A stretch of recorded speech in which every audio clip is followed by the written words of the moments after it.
my friends, and welcome to the Growing Happy Babies Birthworkers interview series. In this podcast directory, I make sure that you have the easiest possible time deciding which wonderful birth supporter is right for inviting into your family's journey. All the potential members of your essential prenatal and postpartum village are assembled right here in the Growing Happy Babies directory. Doulas, midwives, prenatal and infant body workers, lactation consultants, and so much more. I'm Adina Kopinski, board-certified lactation consultant and fellow mom. Together, we transition more easily into motherhood. Let's grow some happy babies together. Hello, everyone, and welcome again to a wonderful conversation. Today, I am speaking with Malka Elitzur, who is an osteopath who works primarily with women and children, and especially babies.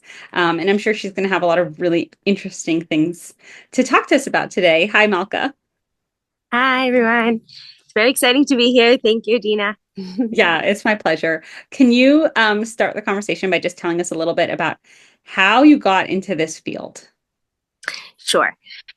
Okay, so I definitely knew that I wanted to work with the body. I wanted something medical. I pretty much thought that I would be going into physical therapy. And then when I started hearing about the osteopathic world, I really loved that there was so much out there that I could do in the clinic, that I can see in one day, like a bunch of different issues. I can work with women with headaches, which is really why I turned to osteopathy for my own headaches. And then I can see a pregnant woman, but on the same day I can work with a baby. And I kind of like fell in love with that I wouldn't be bored. And I really loved like the hands-on medicine is where osteopathy comes from. So yeah, I jumped in on it and I love every second. So that's kind of how I got into it, was the really like from the medical world.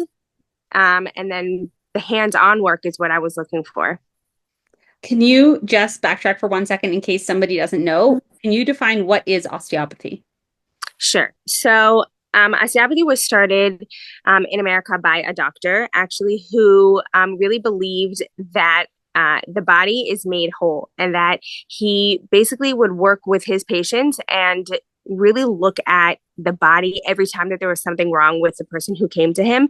And the history is kind of complicated. He lost a lot of family members and a lot of his patients, and started actually looking at their bodies and figuring out what wasn't moving and what wasn't flowing. And he basically realized that when there isn't motion in the body, when the blood flow is stuck somewhere, when the nervous system isn't working correctly, and when the bone and muscle system isn't working correctly, then we see misalignment. Actually, he would really work with like diseases and really like big naissues. But today it's pretty much, I would say, much more orthopedic.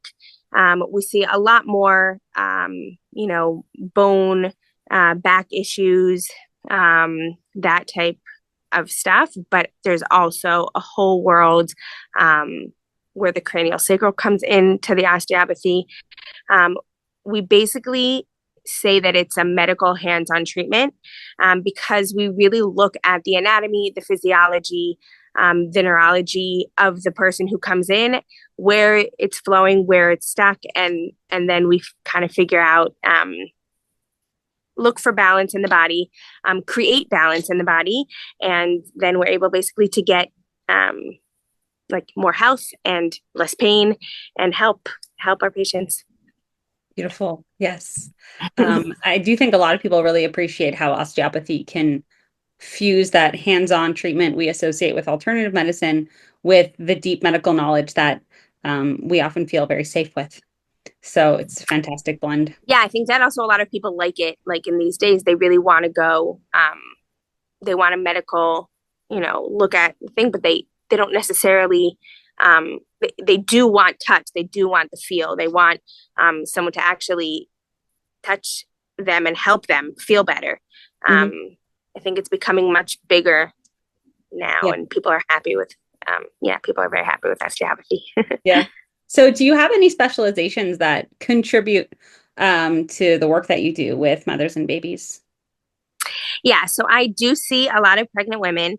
And when I was in school, actually, because my firstborn and my lactation issues that I was having while I was in osteopathy when I was in school, and I realized how lactation consulting and osteopathy go beautifully together. I knew that as soon as I was done school, I would go also and learn lactation consulting.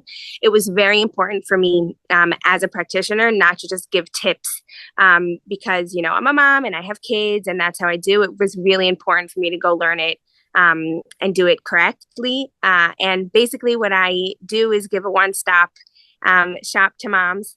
You know, throughout pregnancy, even before pregnancy, women come, you know, to balance themselves out before getting pregnant and then throughout the pregnancy. And what I love the most is treating the baby afterwards.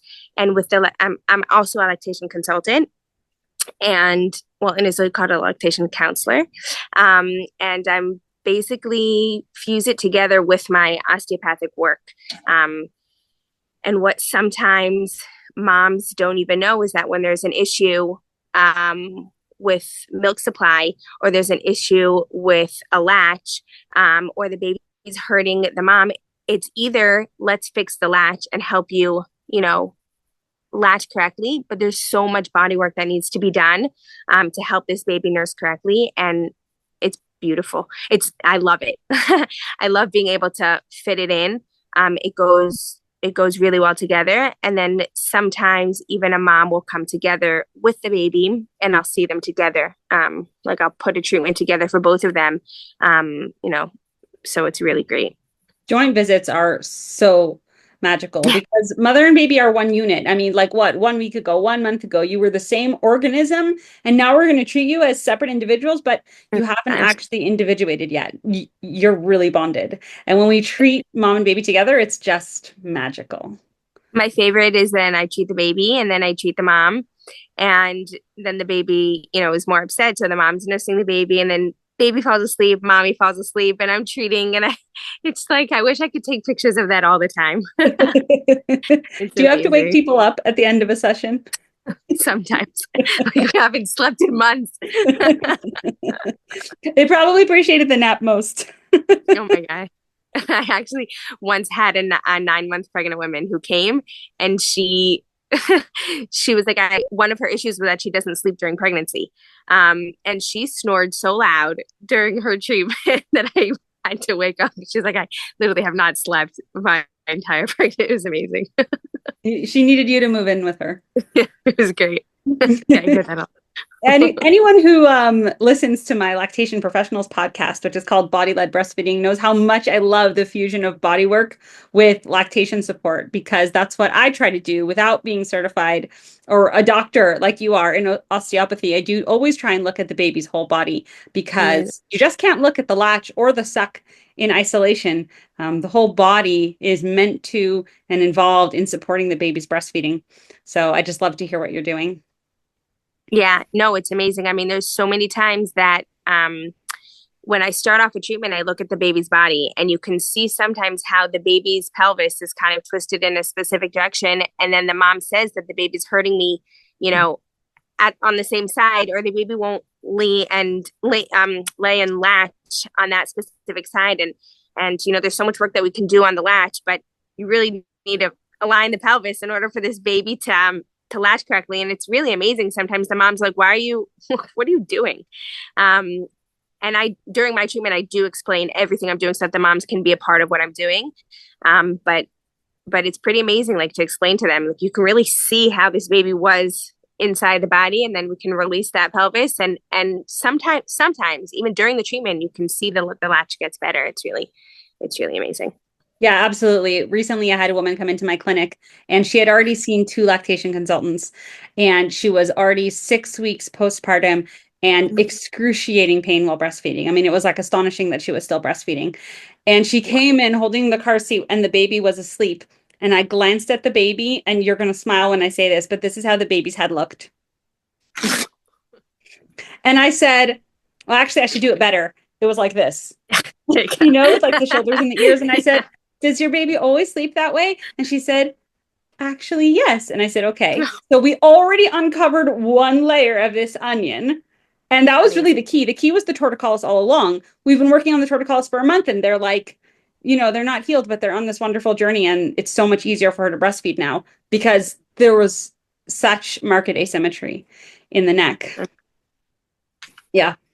Okay. Wow. So let's move off the baby for 1 second. And can you talk a little bit about the work you do with pregnant women? Because almost everybody listening right now is expecting a baby. This is a birth directory podcast. So tell us a little bit about how the work you do with pregnant women can contribute to a safer and more effective birth. Okay, sure.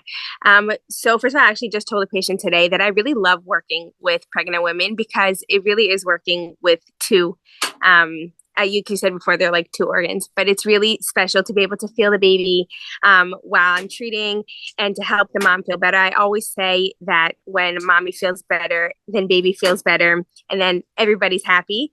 But basically what I do in osteopathy is it's all about balancing. There's a few things in osteopathy that are very important for me. We have our pelvis, and I usually have the pelvis, but that I'd like to show, but I'll do it with my hands this time. So we have the pelvis, and we have our tailbone. And every time we take a step, our body pretty much goes like this and shifts. And sometimes because the baby's, in the uterus, the pelvis is getting bigger, our pelvis shifts into a specific direction, and sometimes one side gets more stuck, or the baby's sitting on one side more than the other, and then when we walk, one side will move more than the other, and all of the tissue and all of the ligaments will join that side and get stuck along with it. So a woman comes in and says that there's pain in her pelvis every time she walks, the shooting pain. And in osteopathy, we look at the pelvis, but we also look at the diaphragm, where basically the baby sits in between the pelvis and the diaphragm. Any breathing, creates movement and creates space for this baby to be in the correct position so that it can move into a better position to go into the pelvis correctly, create space so that every step the mom takes, the pelvis will be moving correctly. And then when that happens, basically the baby can it can go down, and it can go into a better position during the birth, and we hope that it will pretty much make a better outcome for the birth. It's actually amazing to see that when we can release tension in the diaphragm, the mom can breathe all of a sudden. The breathing and the motion that is the movement that she can all of a sudden create for this baby, there, even just that, like just her breathing getting better is so much. And the baby being in a better position creates less pain in the mom. And that really is what we do to help a better birth. And it really is all about the mom being comfortable. And if we can help the moms be comfortable during their pregnancy, usually the birth will be better. Yeah. So it's amazing. Yes. Fantastic. One time I was watching a video from Carol Gray. I don't know if you've heard of her. She teaches, she was a midwife, and now she's a craniosacral therapist, and she teaches a lot about birth and infancy. She lives in Oregon, and she was talking about how one of the issues with births getting stuck nowadays actually comes from how much our culture encourages us to be sedentary. So if a mom has a desk job, then her pelvis is not moving all day long, and the baby is not shifting with that movement, and the baby ends up descending earlier than it should and actually getting kind of stuck in the pelvis before birth. And then the birth is a little more difficult, but especially afterwards when we see those babies who aren't breastfeeding well because of torticollis, because of marked asymmetries in their bodies, a lot of it was because they descended earlier than babies used to descend when women didn't live sedentary lives. So I thought it was really interesting to think about how much the pregnant woman's movement affects her babies, not just birth, but beginning of life. Yeah, definitely, definitely. You can see, so when I see patients, I ask them, how their pregnancy was and then how the birth was, because so much about that means, what I see in the baby coming in. Sometimes I can tell them, just for looking, like you said, like you see the baby and you can tell them so much about their pregnancy and birth. Um, it really does affect. I mean, those 9 months, the baby's all squished up and having fun inside, and then all of a sudden he comes out, and that first breath does so much to these babies. And sometimes all you need to do is just come in and align them and relax them, and really the working with the pregnant mom beforehand can also help that baby. Yeah.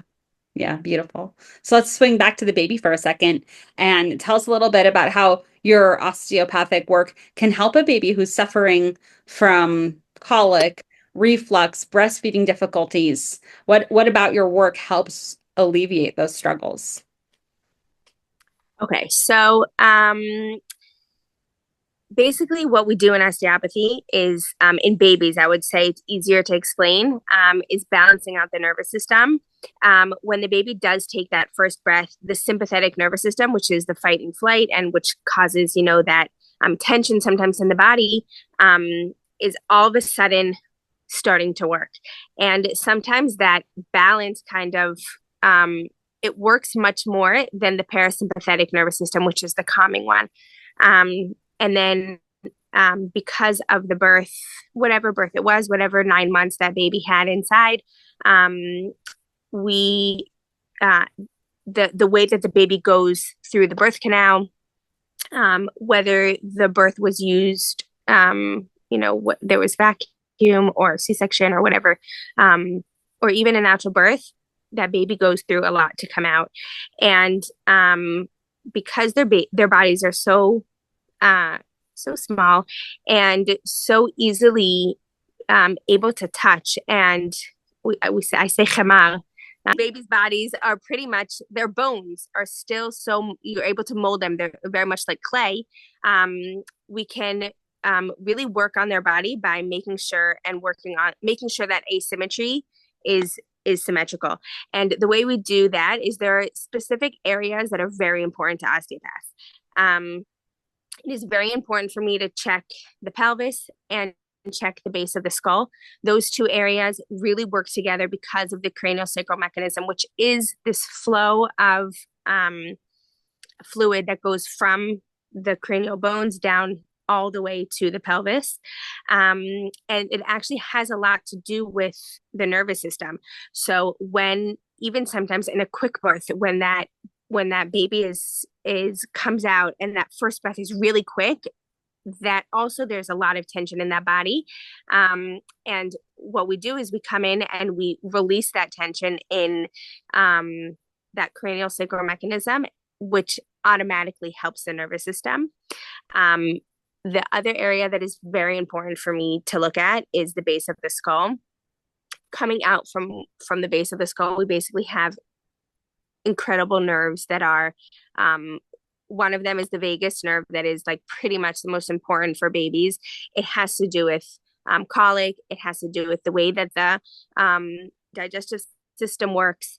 It even has to do with calming the baby, and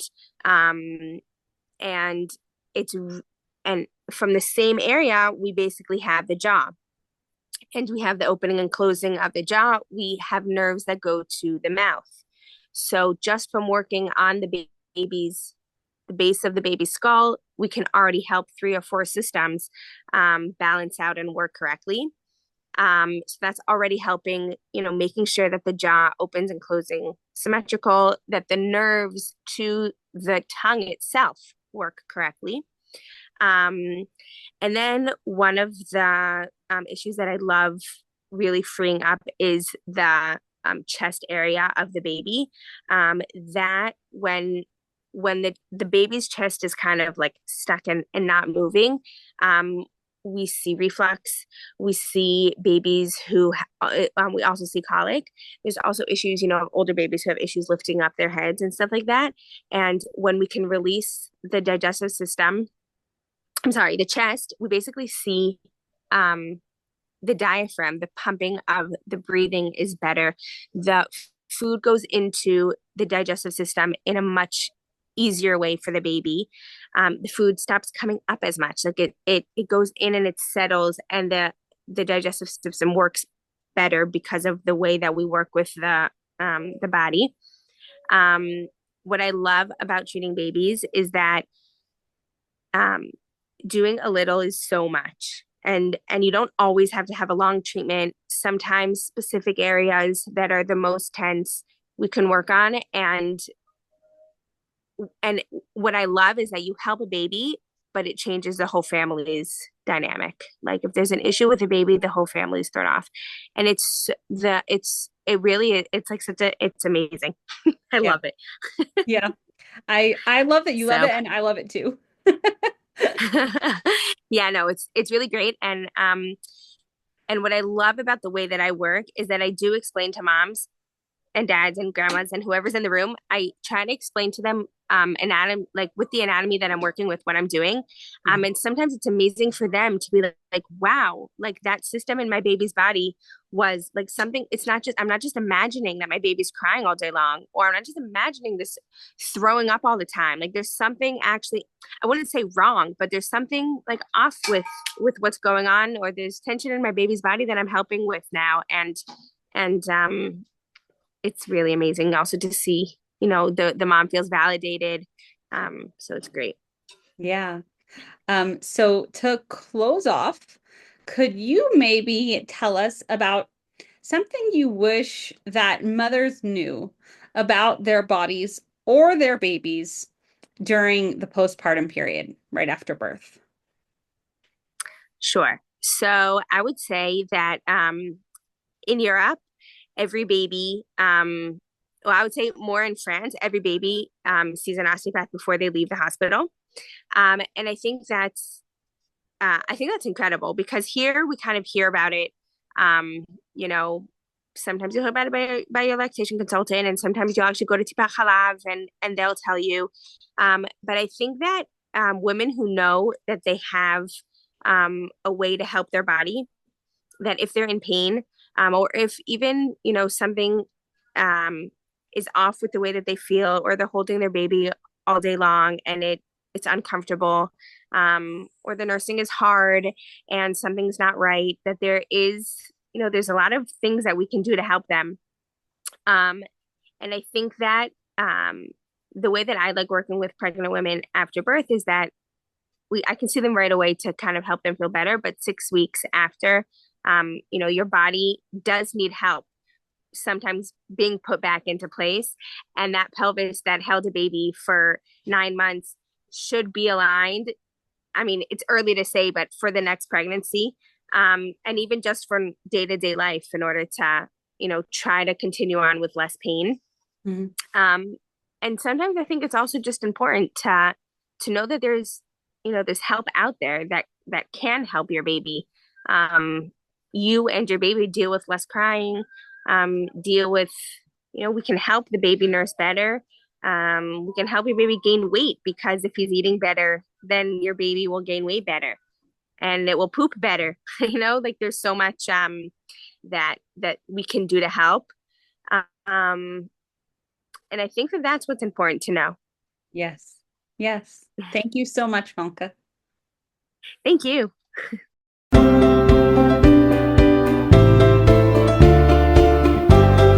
Friends, check out the full directory for every interview we've done up until now, housed at my website, growinghappybabies.com. But before you go, I've got one question. Are you the kind of person who learns better by listening or by doing? In my 2-part online prenatal breastfeeding class, The Pocket Prenatal, I blend the basics of breastfeeding with practical hands-on skills. Choose to watch the videos on your computer or phone, read through the transcripts, or pop in an earbud, take a walk, and listen to the audio-only podcast version. After you've dived into the what's and whys of breastfeeding, join part 2, our live hands-on class, where we roll up our sleeves and practice the how of breastfeeding. Experience hand expression, learn how to size yourself for better pumping, practice bottle feeding techniques that improve your baby's sucking skills, and use easy bodywork exercises to help your baby's comfort, sleep, and digestion. You're going to walk out of this class with an essential toolkit for navigating early motherhood. This is the class every baby needs their mother to take. Go to thepocketprenatal.com and use your listener code, Growing Happy Babies, for a special 10% discount. See you there.